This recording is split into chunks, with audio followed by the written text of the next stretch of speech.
اكو نظام غذائي يخليك تعيش 50 سنة بدل ما كان المفروض تعيش 75 سنة، واكو نظام غذائي يخليك تعيش 100 سنة بدل ما كان المفروض تعيش 75 سنة. وبهاي الخمس دقائق راح نعطيك معلومات تحتاج تبحث عنها 5 ساعات.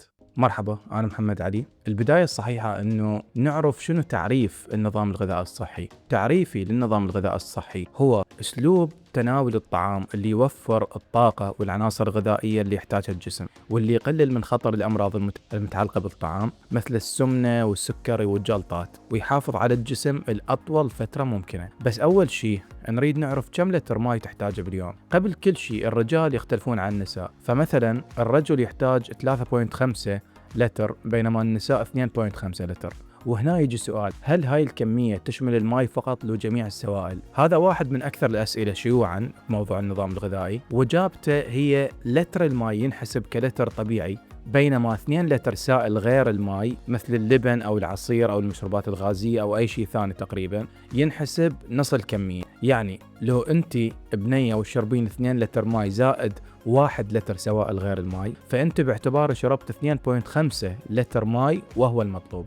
أما الزيادة بكمية الماء فمو مشكلة إلا إذا بالغت، وهنا راح يصير بيك شيء اسمه التسمم المائي. وأعرف لي زميلتي صارت بيها هاي الحالة قبل عدة سنوات حسب ادعاها. زين، هل هاي الكمية ثابتة؟ أيضا لا، لأن كمية الماء تعتمد على عدة عوامل، أهمها العمر والطول والوزن ومستوى النشاط. بس إذا مثلا شربت ماء بالكمية المطلوبة وحسيت نفسك عطشان بعدين، فتقدر تشرب ماء بشكل طبيعي، لأن الشعور بالعطش لازم يتلبى وما يسبب مشاكل، بينما الشعور بالجوع هو اللي لازم ما يتلبى، وإنما يتم تناول السعرات المطلوبة وفق النظام.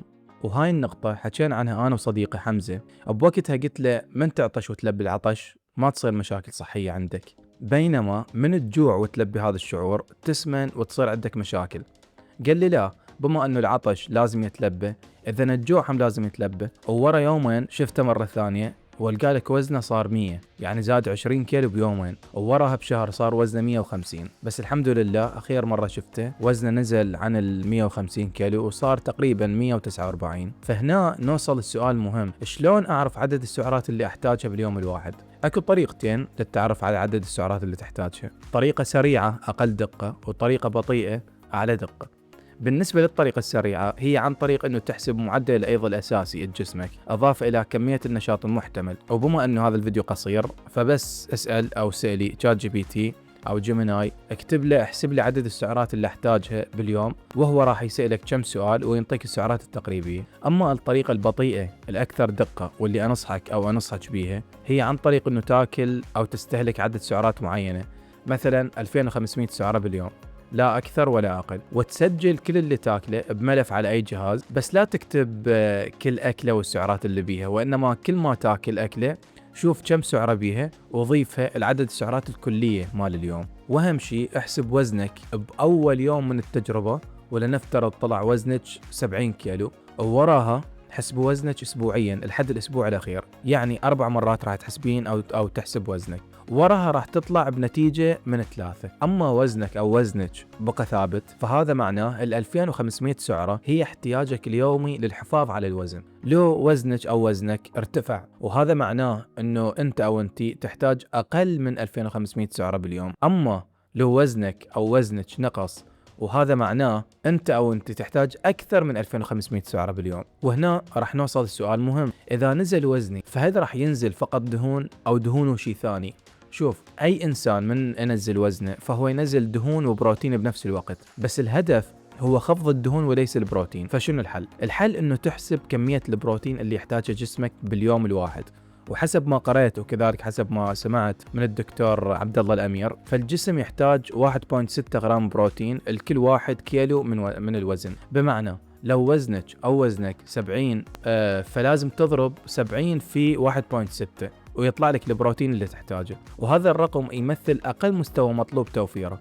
يعني إذا قدرت توفر بروتين أكثر فهو الأحسن. بس أنا ما أنصح أنه توفر أكثر من هاي الكمية بصراحة، لأن راح تزود ويا هاي الكمية السعرات، وبالتالي راح تقلل من انخفاض الوزن إذا ما خربت العملية كلها أصلا. أما أبرز مصادر البروتين، وهاي المعلومة أتوقع أنت سامعها سابقا بس للتذكير، فهي الحليب، الزبادي أو الروبة نفس ما نسميها بالعراق، والبيض واللحوم عموما سواء الدجاج أو السمك وغيرها. وحاول تستهلك بروتين رخيص الثمن قدر الإمكان حتى تقدر توفر أكبر كمية ممكنة من البروتين اللي يحتاجه جسمك. بعدك موضوعين بقمة الأهمية، الأول هو الملفات اللي تحتاجها حتى تراقب العملية بالكامل، والثاني القد يكون أهم هو التقنيات اللي تقدر تستخدمها بحيث تقلل من شراهتك أو شراهتك بالأكل. فإذا هذا الفيديو وصل 1.5 ألف مشاهدة خلال شهر، راح أنزل فيديو مال الملفات والتقنيات، لأن ما أعرف أنه ممكن هذا الفيديو ما ينجح بما يكفي، وبالتالي هذا الدليل أنه ماكو جمهور مهتم لهذا الشيء. وأنا أريد أنزل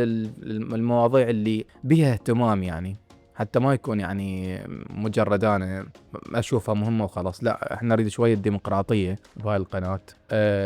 وأنا فخور بيك أو بيك لأن كان عندك القدرة على التحمل الكافية انه تكمل الفيديو للنهاية وتستفاد من 100% من المعلومات اللي بيه. ونصحك انه تدخل للقناة وتشوف الفيديوهات اللي ممكن تطورك. وشكرا لكل مواطنين القناة.